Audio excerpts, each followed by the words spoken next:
கிரியைகள், நம்முடைய எல்லா கிரியைகளையும் பார்த்து ஆண்டவர் சொல்றாரு, நீ என் பார்வைக்கு அருமையானபடினால என்ன பெற்றாயாம்? கனம் பெற்றாயாம். ஆதலால் நான் என்ன செய்கிறேன்? சிநேகிக்கிறேன் என்று ஆண்டவர் சொல்றார். இந்த வருஷம் நமக்கு ஒரு வாக்குத்தத்தம் கொடுத்திருக்கிறாரு, நீ ஆசீர்வாதமாய் இருப்பாய் என்று சொல்லி. ஆண்டவர் ஒன்று கொடுக்கிறார் என்றால் அந்த ஆசீர்வாதத்தை, அந்த வாக்குத்தத்தத்தை அவர் நிறைவேற்றி முடிப்பார். நிறைவேற்றாமல் நமக்கு கிடைக்காம ஒரு வாக்குத்தத்தத்தை நமக்கு ஜெபத்தில் இருக்கும்போது கொடுக்க மாட்டார்.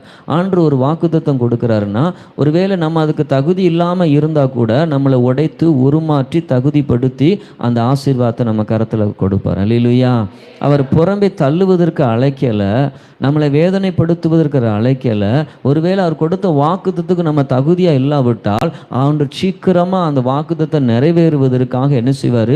நம்மளை உடைத்து உருமாற்றி உணர்த்தி நம்மை தாழ்த்த வைத்து அவர் பாதத்தில் நாம் பணியும் பொழுது ஆண்டவர் நமக்கு என்ன செய்கிறார்? அந்த வாக்குத்தத்தை என்ன செய்கிறாரு?